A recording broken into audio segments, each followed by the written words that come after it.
Bon matin tout le monde, bienvenue dans On jase de chasse, de pêche, de plein air.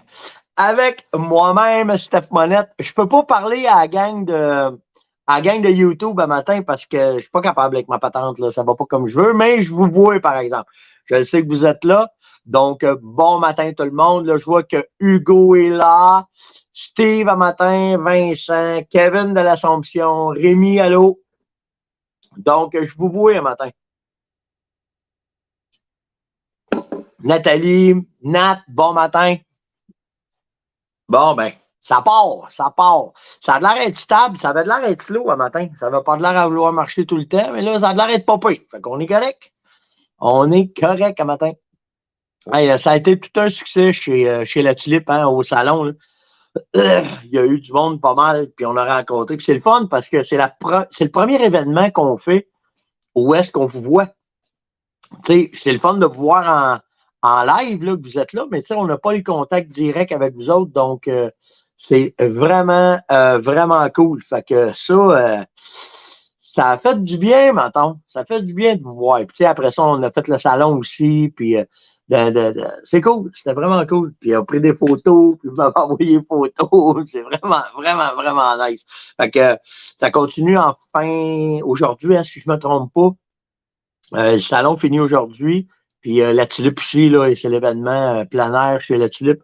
Donc, si vous pouvez aller faire un tour, il y a beaucoup de spécial, bien du stock. Euh, il y a des pros qui sont là pour aider toute la patente. Fait que vraiment nice. C'était vraiment cool. Euh, Pas mal d'affaires à vous parler. Puis si vous avez des questions un matin, je vais peut-être, mais en fait, checker bien ça. Mes chums, ils ont booké un déjeuner un matin. Ils voulaient qu'on aille déjeuner tout le monde ensemble. Fait que, mais moi, t'es en retard. C'est sûr, moi, t'es en retard. Hier, on est allé manger au restaurant avec des amis. Puis, on est arrivé tard. Caroline adore encore, sa douche n'a pas pris. Ça se peut que vous entendiez des petits bruits brisés des fois, Caro. Fait que si vous entendez un petit bruit, ben, je vous dirai c'est quoi le... Non, je suis réveillée. Non, je suis réveillé. Je peux-tu te montrer? Non, non. Tabarnak, là, non. Ah, non. Fait que c'est ça. Non, vraiment, ça a été un super beau week-end. Fait que je vais arriver en retard pour mon déjeuner. J'ai l'autre patente là, qui vient de se lever, qui est dans la douche. Là.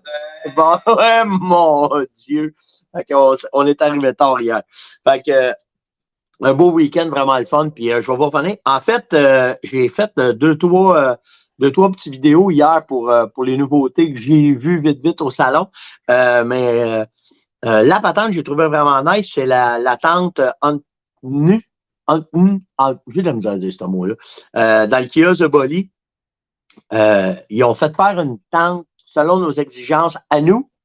Notre expérience, en fait, Mathieu a fait faire, il utilisait des tentes, puis il était tanné de certaines lacunes qu'il y avait dans les tentes. Exemple, les fenêtres avec les velcro, puis fait que, tu sais, ça a été bien pensé, c'est une tente 360, fait que le gibier ne vaut pas en dedans, mais toi, tu vois dehors. Euh, Vraie belle patente, puis pour de vrai, pour que ça soit un Québécois, parce que notre problème au Québec, c'est tout le temps le prix. Hein, comment ça va coûter? Comment est-ce qu'on va être capable de s'en sortir pour vous sortir un prix raisonnable?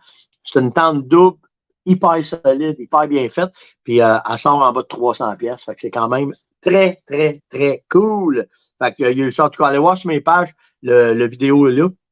Là, s'il vous plaît, là, quand vous m'écrivez, là, allez m'écrire sur steph.onjase@fermonette.com, OK? Parce que j'ai retrouvé un matin des messages sur Messenger là, de quasiment un mois en arrière. Là. Fait que j'essaie de me tenir à date, mais avec Messenger, je ne suis pas capable. Ça pop à un moment donné. La même affaire avec Instagram, on dirait que quand tu en reçois beaucoup, là, en fait, ça doit être les algorithmes qui travaillent la patente. Fait que allez-y plus sur steph.onjase@. Puis, on a fait un lien maintenant, un lien pour faire suivre. Comme là, je vais vérifier, là, il faut que je sois sûr, mais j'ai eu une nouvelle en fin de semaine. J'avais, il y a de quoi qui s'en vient. Bon, vous êtes, je ne peux pas parler tout de suite parce que c'est pas encore. C'est quoi? Puis, je vais vous revenir avec ça. C'est pour ça qu'on a fait cet onglet-là sur le site de la Fermonette. Si vous cliquez sur l'onglet avec Steph, OK, sur les ordinateurs, il est là tout de suite. Pour les téléphones puis pour les tablettes, vous allez dans les onglets, là, tu sais, les trois, quatre petites barres, là, cliquez dessus, vous allez voir l'onglet avec Steph. Cliquez là-dessus. Comme là, on a fait un onglet pour la BRX1. Fait que si vous voulez avoir des informations sur la BRX1, quand est-ce qu'elle s'en vient, où est-ce qu'elle va être, même ce qu'on veut faire, c'est pour ça qu'on a mis vous nous mettez votre ville où est-ce que vous êtes. Fait que quand la BRX va arriver, on va être capable de dire, mettons, Steph, à Mont-Tremblant, il y en a là. À Montréal, il y en a là. À Québec, il y en a là. Fait que, tu sais, on va être capable de vous rediriger pour vous dire, ben là, si t'en veux, parce que ce qui va arriver, on est pas mal sûr que c'est ça, il n'y en aura pas beaucoup qui vont rentrer. Fait que, tu sais, ceux qui en veulent, hier, tu sais, j'ai vu des gars chez L'Atelier qui m'ont dit, moi, j'en ai réservé. Mais les réservations, ça ne veut pas dire que cette boutique-là va en avoir, ou ça peut peut-être juste être cette boutique-là qui va en avoir. Fait que, tu sais, de cette façon-là, ce qu'on va faire, c'est que si vous venez juste, vous me laissez votre nom, votre courriel, votre ville, puis si j'ai des nouvelles de la BRX, où est-ce qu'elle est, c'est des containers, comment est-ce que ça va être, les premiers qui vont arriver à Toronto, ben on va pouvoir vous tenir au courant.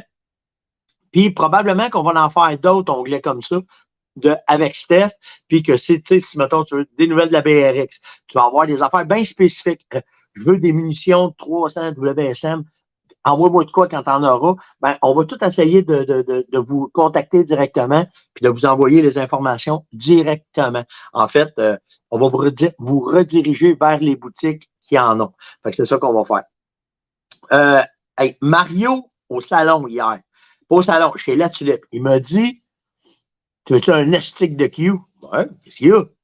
Et chez Walmart, les bottes-out, tu sais, là, la patente pour faire les rectums, là, quand tu rouvres un chevreuil ou un orignal, puis il dit, il est liquide. Voyons, toi, comment ça, il est liquide? Il dit, ouais, il dit, il est liquide, il dit 4,99. Fait que, si vous allez faire des commissions aujourd'hui, vous allez voir quoi, puis vous passez par n'importe quel Walmart, je ne sais pas lequel il y en a, moi, en descendant, là, on s'en va déjeuner, mais après ça, en descendant, je vais arrêter dans un ou deux sur mon bord. Je vais aller voir parce que le mien, il est cassé. Fait que je suis capable d'en avoir un autre. Ben, à ce prix-là, ça vaut vraiment la peine. Ah oui, c'est vrai, Marc-André Caron, il dit, tu as parlé aussi des vélos Bakou. Ouais, c'est Zelador qui va rentrer ça, c'est Max. Je suis allé les voir, des vélos hyper bien faits. J'ai fait une vidéo là-dessus en plus. Fait que ça va être de quoi.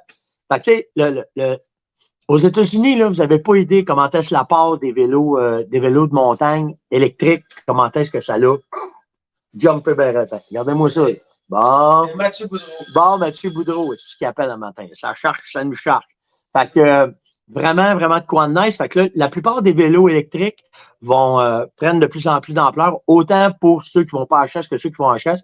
Fait que je vais vous tenir au courant des nouvelles marques, de qu'est-ce que c'est. Si on a la chance de les essayer, on va les essayer.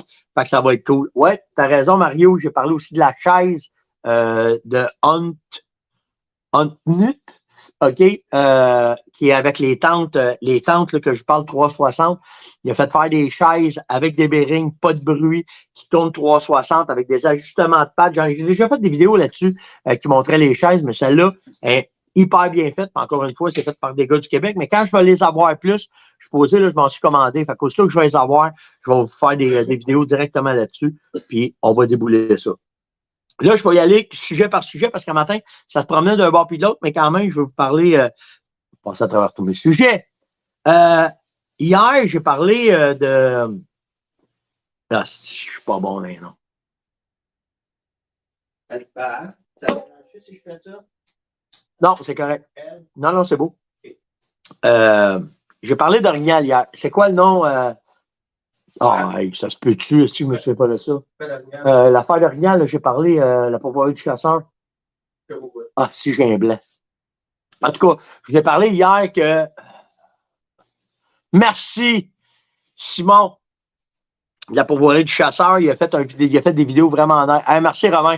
Il a fait des vidéos vraiment écœurantes sur l'Orignal. Puis, je vous ai dit hier, quand je l'ai rencontré, on s'est mis à parler de Simon Lemay. Merci tout le monde. Ça arrive le matin. Là, des fois, j'ai pas beaucoup de café de prix, fait que ça arrive. Là. Simon Lemay a fait un reportage avec des caméras Bolly hallucinant sur tout ce qu'il a pogné à sa pourvoirie. Puis j'ai profité, tandis que j'ai eu une discussion avec lui, pour y parler de toutes les observations qu'il a faites. Si le fameux cri du hibou, il l'avait déjà entendu. Parce que dans le monde des guides, je vais dire ça comme ça, dans le monde des guides, dans le monde de la chasse, il y a un cri que tout le monde dit que c'est un cri vraiment nice, en tout cas. Puis, comme le cougar, on n'a jamais eu de vidéo d'un orignal qui faisait ce fameux cri. En fait, ce cri-là, selon selon le mythe, c'est un mythe. Selon le mythe, ben, les orignaux, quand il y aurait trop de prédation, quand il y aurait trop de pression de chasse, peu importe, ben, ils se serviraient d'un cri qui ressemble à un cri de hibou pour se localiser. Puis ce qu'il disait, selon le mythe, c'est que ce cri-là, ça attirait pas les prédateurs, donc les orignaux étaient capables de communiquer entre eux autres. Fait que c'est un cri de hibou. Pou, pou, pou, pou. OK? Mais quand je parlais de ça à Simon, il est parti à rire. Hein, il est parti à rire. Écoute bien, Steph, avec toutes les vidéos que j'ai, là, jamais entendu ça. Jamais entendu parler de ça.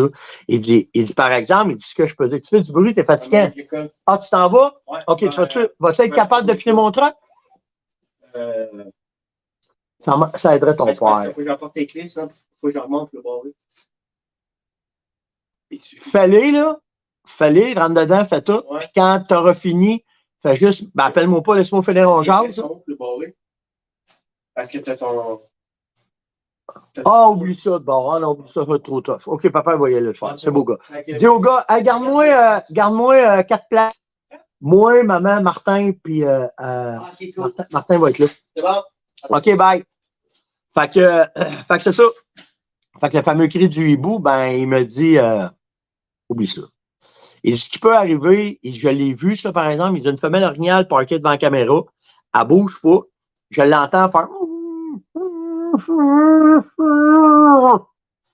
Mais il dit, elle bouge pas parce que le son sort de son thorax. Elle n'est pas tout le temps après s'épivardée à chanter comme Céline Dion, là. Il dit, c'est pas ça. Mais il dit, à Brunan.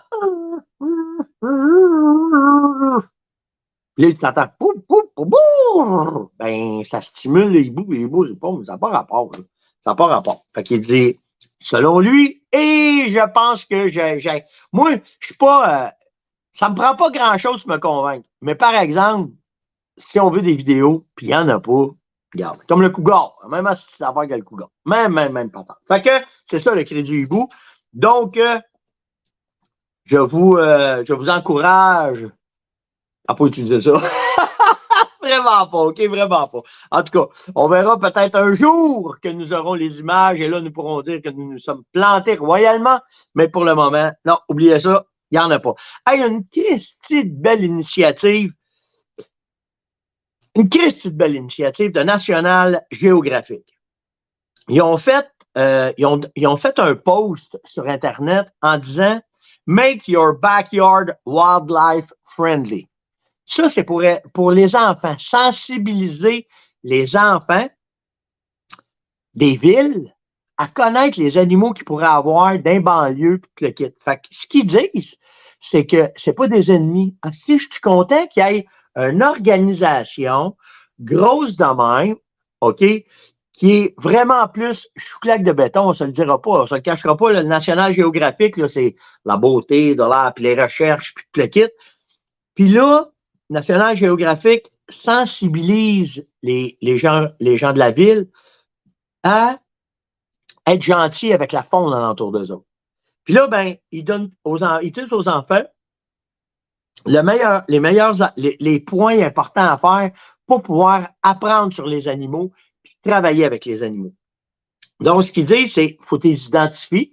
Fait que là, tu as déjà un travail de recherche à faire. C'est quoi que tu as chez vous comme animal? Qu'est-ce qu'il peut avoir? Tu sais, mettons, tu es à Québec. Qu'est-ce qui peut arriver dans ta cour? Qu'est-ce qui arriverait? Fait que là, il faut que tu fasses des recherches. Une fois que tu as fait tes recherches, ben là, ils disent aménagez votre cour pour ces animaux-là. C'est-tu pas nice, ça? J'aimerais tout ça qu'à Longueuil, moi, il y a du monde qui disent on a planté du cèdre, on a planté ça, puis on aide les chevreuils, puis on met de la luzerne au lieu du gazon, puis ça serait-tu nice, hein? Le doigt de rêver, j'ai le droit, moi, de rêver une fois de temps en temps. Puis là, de faire des habitats, de planter des habitats, de mettre des herbes, de faire laisser des herbes hautes pour les mulots, pour les souris, les rats musqués, toute la patente, OK? Après ça, ils disent, ben, faites-leur des plans d'eau. Ça leur prend de l'eau, ça leur prend des affaires, il faut amener ça, tu sais. Je le sais, hey, partez-moi pas ces cougars matin. Là. Non, non, non, non, non. Je vais vous compter de quoi ces cougars, là. Bougez pas, on va finir ça. Fait que là, ben, les plans d'eau, ça aussi, c'est nice. Si t'es vraiment en ville, tu peux utiliser les arbres. Tu utilises les arbres, tu plantes, tu mets des mangeoires, tu fais des aménagements pour les écureuils. Là, après ça, là, mettre des caméras de surveillance. Ben ouais, Christy, de bonne idée. Tu mets des caméras de surveillance, fait que la nuit, tu peux voir qu'est-ce qu'il y a. Le jour, imagine avec les enfants comment est-ce que c'est une bonne idée d'être capable de faire évoluer ça. Laisser la caméra de surveillance sur les mangeoires à oiseaux pour voir qu'est-ce qui arrive. Puis après ça, petite paire de jumelles assis sur le balcon, pas de bruit, observer, juste triper avec les enfants là-dessus. Collé que j'ai trouvé ça, enfin, sensibiliser. Ça serait peut-être un beau projet pour la FDCP ou n'importe quelle fédération qui veut essayer de promouvoir au chou-claque de béton que tu vois une souris, il ne faut pas t'y tuer, puis tu vois un écureuil, il ne faut pas que tu le tues, puis il ne faut pas que, tu sais, comme je vous ai parlé, le gars de la Beauce, là, qui veut plus qu'il y ait de chevreuil dans sa ville, tu sais, changer ça de bord. Changer ça de bord, juste de bord. Je trouvais ça malade, ce projet-là. Ceux qui ne sont pas au courant, le Québec est en effervescence sur le côté minier, OK? Puis on est moi, là, dans ma région, chez nous, on est là-dedans. Le lac des Plages, Namur, ce qui vient coller à Amherst, ils ont découvert peut-être des gisements, puis ils veulent faire des mines, OK, pour pouvoir travailler. Puis la CAQ a décidé qu'il n'y aurait pas de moratoire sur les claims miniers. Une claim, ça veut dire qu'ils sont en prospection. Ils cherchent, ils veulent essayer de voir s'il y a des mines, s'il y a du minerai intéressant dans certains endroits. Puis, ils ont décidé qu'il n'y aurait pas de moratoire, puis que les chou-claques de béton, c'était assez. On a quand même des ressources naturelles, il faut quand même les exploiter. Je ne vous dis pas que ça ne prend pas des règles, il ne faut pas qu'ils soient encadrés. Ça, c'est tout correct, là, OK? Mais le gouvernement a décidé qu'il n'y aurait pas de moratoire parce que c'est mondial, ça. Ils ne veulent pas breaker l'apport économique qu'on a au Québec à cause de ça. Je suppose, tu comptes. Moi, si c'est bien fait, j'ai pas de problème avec ça. Là. Vraiment pas, là. Vraiment. En autant que tout est respecté et tout est fait dans les règles de l'art, il n'y a pas de problème avec ça. OK, on va faire une parenthèse là, pour le cougar. Là. OK, il faut plein d'affaires. Là. Ils en ont vu là, puis ils en ont vu là, puis ils en ont vu là. Bon. À date, les cougars qui ont été vus, qui ont été ramassés, peu importe, OK, c'était des cougars domestiques qui se sont échappés. Cougars domestiques. Je ne sais pas si vous avez vu passer, c'est en Ontario. On n'est pas capable de savoir d'où est-ce qu'il vient la vidéo, là, mais ça parle en français. Donc, c'est soit au Québec ou soit en Ontario. OK, les vidéos vous parlaient de ça. La fille, elle prend une marche, puis il y a un lion, un lion, sacramouille. Un lion dans la cour. Pas un petit lion, un astique de beau lion, là. OK? Tu y vois la couronne, c'est à brunante, puis lui, il regarde le chien, puis c'est ça. Il y a du monde, légalement ou illégalement, peuvent rentrer des animaux exotiques chez eux, puis ils peuvent les échapper. C'est ça souvent. À 99% du temps, c'est pour qu'il y ait une espèce, la reproduction, blablabla, là. Fait que le cougar, à date, c'est ça. OK? À date, on n'a pas découvert de troupeaux de cougars qui s'accoupent. Il n'y en a pas. C'est pas arrivé. Là. OK, là? Il n'y en a pas, là. L'affaire du lion, là, je viens de voir, il y en a qui ont dit que c'était un mini-zoo, ça. Il dit c'était une personne qui avait un mini-zoo, puis ça donnait l'impression de, bon, ben, tu sais, c'est viral, une affaire virale. Mais à date, tout ce qu'il y a d'animaux exotiques qui pourraient arriver, ils ont eu des gros problèmes. Présentement, en Floride, là, ils sont complètement inondés par des gros serpents, des boas, des alligators, des iguanes. OK? Ben, en fait, ça, ce qui est arrivé, c'est quand il y a eu Katrina, la majorité des zoos, les animaux ont été soulevés par les tornades, puis chez les Everglades, puis ils se sont reproduits parce que l'habitat était là, puis ils se sont pognés avec ça. Fait que c'est des affaires comme ça qui arrivent bien souvent, là, OK? Fait que on ne part pas en fou là-dessus. Hey, je veux juste sensibiliser les chasseurs de panache, OK? Parce que ça va commencer, là, des anacondas, exactement. Les chasseurs de panache, ceux qui font du shed hunting, OK? Slacker un peu, là. Je sais que ça commence à être le bon temps pour y aller, là, mais ils ne sont pas sortis des ravages. Les orignaux et les chevreuils ne sont pas sortis des ravages encore. Donnez-leur un peu de temps, parce qu'il y en a tout le temps. Le premier, il va ramasser les cornes le premier, puis ça rentre dans le bois. C'est pas le temps, là. OK? Slacker un peu, là, pour un bout de corne à terre, là, tu peux les faire sauter en dehors, puis là, c'est le plus critique. À ce temps-ci, c'est le plus critique. Attendez une semaine encore ou deux, là, juste le temps que le soleil plombe, que les côtés de montagne, les côtés sud soient dégarnis un peu, que les chevreuils sortent des ravages, que les orignaux sortent des ravages, puis après ça, vous irez. Mais mollo, là. Puis si vous envoyez qu'ils y vont, puis hey, check qu'est-ce que j'ai trouvé, vous avez le droit de leur dire, hey, slack, c'est pas encore le temps, tu pensais que tu pouvais sortir des ravages, sensibiliser tout le monde, OK? Faut faire attention à ça. Ah oui, hey, j'ai eu. Ben, checkez ça, comment c'est cool. J'étais chez La Tulipe, OK? On est après jaser avec tout le monde. Puis j'ai un gars qui vient me voir qui me dit check ça. Il me montre une photo, un écureuil albinos. Blablabla. Oh! C'est bien malade, ça. Fait que, tu sais, là, je m'en regardais ça. Puis là, on se pose des questions, tu sais. On se dit, tabarouette, comment est-ce qu'on va faire? C'est quoi, là? Tu sais, fait que je me tourne la tête, qui je vois pas, Sylvain Lassard. Je vous le dis, Sylvain, là, ça prendrait. Si t'aimes la nature et la faune, là, ce gars-là, il faudrait qu'il y ait une émission juste là-dessus. C'est un Steve Irwin du Québec. C'est hallucinant. OK? Checkez bien ça. J'ai au gars, attends une minute. Je te dirais pas n'importe quoi. Je sais qu'il est blanc, là, mais moi, je pense qu'il est albino, pas certain. Il est pas de rose, là, de ce que je vois. Puis, attends un peu. Sylvain, ici. Sylvain y arrive. Montre la photo. Ah, il nous a déboulé ça, là. Là, j'ai pas les termes, là. OK? Bon, mais c'était pas un vrai albinos. Mais ce qui est hot dans cet écureuil blanc-là, Sylvain, il dit, c'est pas un vrai albinos, parce qu'il dit, il n'y a pas un rongeur albinos qui est capable de se rendre à adulte. Hein? Comment ça? Ben, il dit, regarde bien pourquoi. Il dit, c'est un problème de pigmentation, l'albinos, OK? Bon. Il dit, quand ils sont vraiment albinos, qui ont les yeux rouges, pigmentation rouge, le nez rose, tout le kit, il dit, leurs yeux, à la lumière, ils sont quasiment aveugles. Il dit, à cause de ça, ils ne voient pas bien. Tout de suite, ils se font poigner par un prédateur. Ils disparaissent tout de suite. C'est pour ça qu'on n'en voit pas beaucoup.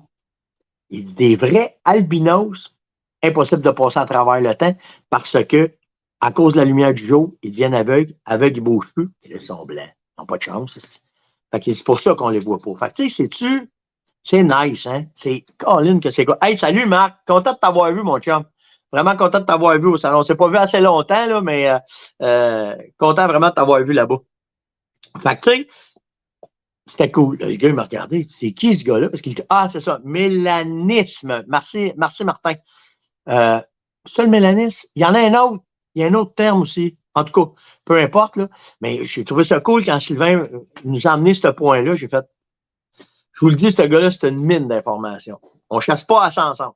Quand on rentre dans un camp, moi puis lui, qu'on ne se couche pas de bonne heure. Un sujet qui a passé, vous m'avez posé des questions. Je n'ai pas trouvé le post, mais j'ai eu peut-être 400 personnes qui m'ont écrit là-dessus en me disant, Steph, qu'est-ce que tu penses quand on utilise un guide des pourboires?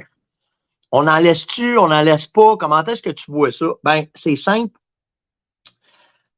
Le travail d'un guide, là, pour l'avoir fait pas mal, OK? Tu travailles pas mal plus qu'un serveur au restaurant. On va vous dire ça comme ça. OK? Mais si le guide fait une bonne job, la job d'un guide, là, c'est pas juste de faire tuer un gibier, là. C'est de rendre l'expédition agréable. S'organiser pour que ton client se sente bien. Parce que lui, s'il prend le service d'un guide, c'est parce qu'il ne connaît pas assez bien l'environnement, puis il veut être certain qu'avec toi, ça va bien aller. Il veut être sûr qu'il va être au chaud, il veut être sûr qu'il va être au sec, il veut être sûr qu'il n'y aura pas de misère, il veut être sûr que tu vas peut-être le mettre sur un gibier, il veut être certain que quand il va le tuer, OK, que tu vas l'aider à le sortir. Fait que tout ça, c'est ça la job d'un guide. La job d'un guide, c'est pas dire suis-moi dans les bottines, je vais te sortir un orignal. Assis-toi devant un ours, je vais te le faire sortir. C'est tout le service alentour. Moi, là, j'ai fait des pourboires de malade.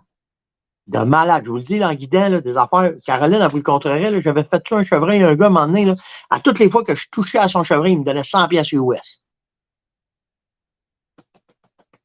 Parce que, va me faire un salaire, le grand quand on pas la tête, là. J'ai fait ça, là. Je plaçais le chevreuil. Oh my God, you're so nice. Il me donnait 100 pièces US. Plaçais le chevreuil, mettait des yeux de vitre dedans.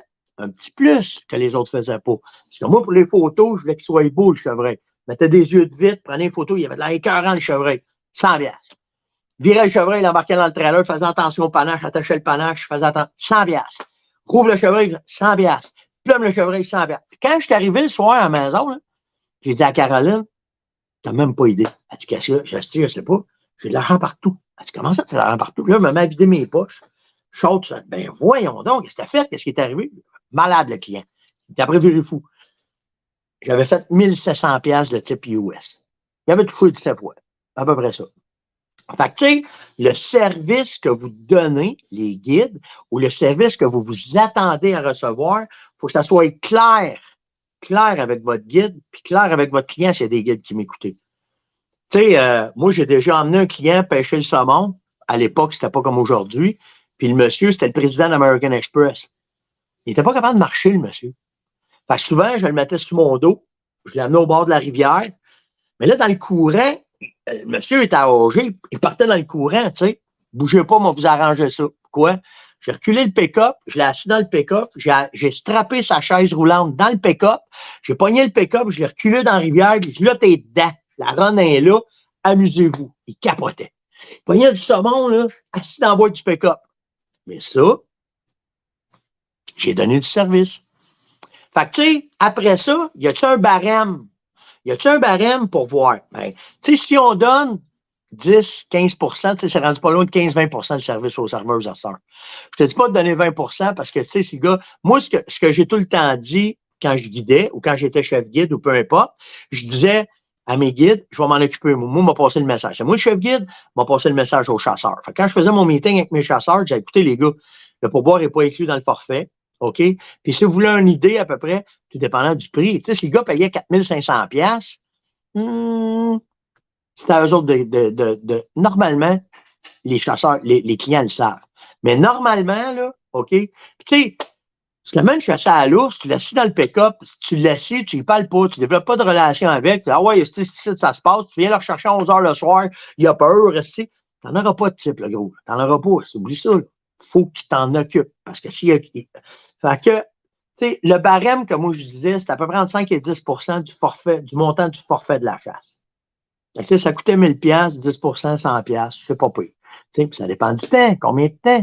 Tu sais, si tu as ton client avec toi 8 jours, puis tu as ton client avec toi une demi-journée, puis il tue, c'est tout le temps relatif. Puis s'il a tué, faut que tu t'en occupes après. Si le gars passe 5 jours avec toi, puis il tue la première journée, tu le laisses assis dans le camp à boire du scotch, puis à virer à la brosse, ben non.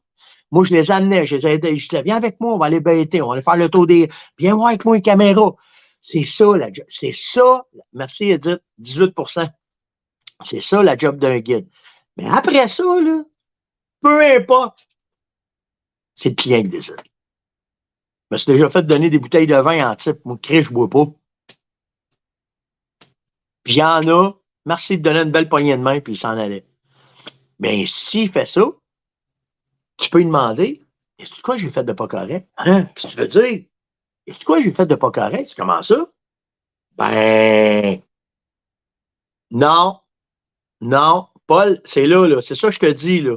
Si tu payes 4500 $ pour un voyage, si toi, tu penses que le guide valait pas plus que 100 $, tu lui donnes 100 $, mais si tu penses que le gars te fait tuer le plus gros chevreuil à vie que tu vois, OK, ou il te donne un service de la mort pendant 5 jours de temps, c'est toi qui décides.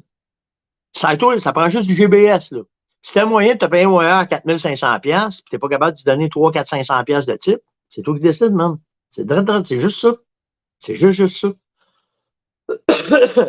Pense à l'investissement que tu fais et au travail que le gars va faire pour toi. Mais c'est toi qui décides. C'est moi, c'est là que je veux avenir. C'est vous autres qui décidez du pourboire que vous donnez selon le service du guide si le gars se donne. Tu vas me chicaner dessus, c'est ton problème. Mais l'année d'après, il ne voudra peut-être plus te guider, par exemple. Puis à l'inverse, si tu le types bien, mais que toi, il revenir l'année d'après, il va dire, hé, oui, j'ai quelque chose. Mais vous comptez de quoi dans le guidage, OK? Nous autres, là, quand on était anticosti, là, on prospectait. OK? On avait chacun nos territoires, puis on prospectait. Mettons, moi, là, je trouvais Saint-Boc. Saint-Boc. Là, les Saint-Boc qui étaient dans un secteur donné. OK? D'une plaine. Peu importe. OK? Quand mes clients arrivaient, là, tout dépendant du travail que je faisais avec le client, puis tout dépendant comment est-ce que je savais qu'il était pour me donner mon pourboire, je travaillais avec lui. C'est tout. Moi, ça m'est déjà arrivé de pêcher le saumon, là. D'arriver sur une rivière à saumon avec une journée. J'avais dit au guide, chaque saumon que je pogne, je te donne 100$. J'en pognais du saumon aussi. Je m'en aurais fait pogner 10. Slack, le gros aussi, plus d'argent. Mais je voulais au moins en pogner un. Il n'a pas pogné cette journée-là, ce saumon. Mais le guide, là, quand je m'assoyais pour prendre un break, il partait avec 2 cannes à mouche aussi. Il voulait-tu que j'en pogne un saumon, tu penses? Fait que, tu sais, c'est une question de bonne entente avec votre guide, de commentaires. Tu sais, c'est pas un guide qui se pète les bretelles. Je suis le guide, suis-moi, je vais t'aider. Pas besoin de ça. T'es pas là pour te faire péter de la boue. T'es là pour avoir un gars qui va t'aider. Tu as besoin d'un gars qui va travailler avec toi. Regarde, Louis, il dit qu'il est allé en Afrique, il y a eu un Christy de bon guide, il a donné 800$ de type. Parce que tu es content de ce que tu as eu. Tu es content du travail qu'il a fait, tu es content. C'est juste ça, là. Mais c'est vrai que tu as d'autres choses que tu vas faire que, tiens, mais moi, je le demandais. Si le gars, il arrivait et il me donnait 10$, j'ai dit quoi, j'ai fait de pas correct. Puis pas agressif, puis pas. Des fois, les gars ne le savent même pas. Le gars, là, avant, on va vous donner un exemple bien facile. On va faire une situation. Le gars, il est ouvrier. Il a tout le temps été ouvrier. Là, il reçoit ça m'est arrivé hier. Ça m'est arrivé hier chez la Tulipe. Petit gars, sa mère est morte. Il est venu me voir, il dit, je veux me gâter. Et j'ai jamais eu moyen de me gâter. Avec l'héritage de ma mère, je veux m'acheter un beau fusil. Qu'est-ce que tu me conseilles? Puis là, on a parti ensemble. Puis là, j'ai tout expliqué l'histoire des Beretta, comment est-ce que c'était, où est-ce que ça allait. Puis j'ai mis sur la table ce qu'il voulait. Lui, il me dit, j'ai pas de budget. Fait, je peux te le montrer que tu peux en avoir un budget, mais je veux pas, je veux que tu comprennes dans qu'est-ce que tu vas investir pour que ce que ta mère. Fait que c'est ça.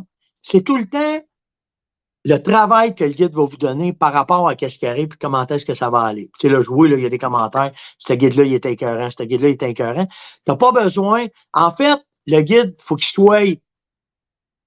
Faut pas que tu le voies, mais il faut que tu sentes qu'il est là. Puis il faut que quand ton voyage va être fini, que tu ailles tué, que tu n'ailles pas tué, que tu dises, ah, stick de beau voyage que j'ai fait.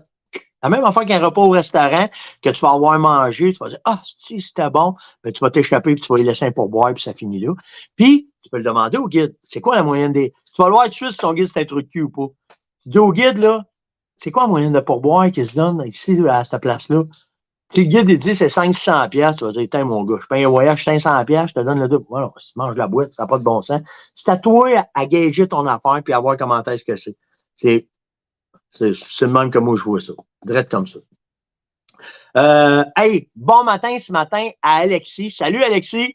Il est avec un de mes chums, Martin, qui donne son cours de Prescoff un matin. Puis il m'a envoyé une vidéo hier, puis j'ai pas pu te pogner au téléphone, mon grand. J'étais dans le salon, puis le téléphone ne rentrait pas quand tu m'as appelé. En tout cas, peu importe. Fait que j'ai pogné ton vidéo un matin. Salutations, mon gars. Je suis content de savoir que tu écoutes ton jazz. C'est avec un excellent professeur. Martin, c'est une machine de guerre. Fait que amuse-toi. Tu devrais être correct pour venir à la chasse avec nous autres cet automne avec un formateur comme Martin. Fait que, puis ça me fait plaisir de voir que tu écoutes ton jazz à toi le matin. Puis j'essaye de plus sacrer, puis j'essaye de plus parce que là, avec Chani, avec Alexis, je vois qu'il y a une couple de jeunes qui m'écoutent, puis comme bon père de famille, je veux montrer un peu l'exemple. Fait que j'essaye de faire attention, de ne pas être trop bouillant pour pas que Caroline soit fâchée, que ma mère soit fâchée, puis je fais attention à ce que quand les enfants écoutent le show. En terminant ce matin, je me suis fait poser comme question, Jean-Michel, combien il y a d'espèces de chevreuils au Québec? Oh, combien d'espèces de chevreuils au Québec? En fait, il y en a une, c'est le cerf de Virginie, mais maintenant, l'île Anticosti aurait son espèce à elle qui aurait changé, mais on n'a rien vu d'officiel. Le Boone & Crockett ne le reconnaît pas encore. Ils rentrent directement dans leurs affaires. Ils ne rentrent pas encore comme sous-espèce, comme l'ours noir, le grizzly, peu importe, comme l'orignal qui a le Shearus. Tu as le Shearus, tu as le Alaskan Moose, tu as le Canadian Moose. Bon, ben, ils l'ont pas fait encore. C'est pas encore. Mais moi, je pourrais dire que c'est facile de voir que le chevreuil du continent, comparativement à la physionomie du chevreuil anticossé, est complètement différente. Puis Martin Bourget m'en avait déjà parlé, qu'il y avait eu des biologistes qui avaient fait des thèses là-dessus, qui prouvaient que le chevreuil d'anticossé maintenant était rendu comme une sous-espèce. Mais au bout de la ligne, pour scorer, avec le Boone & Crockett, il n'y en a pas encore. Fait que, on va dire une, mais je te dirais proche d'eux à cette heure avec celui de l'île Anticosti. Puis, il n'y a pas de mule deer au Québec, OK? Il n'y en a pas. C'était l'On Jase de ce matin. Likez, partagez, invitez et surtout, commentez.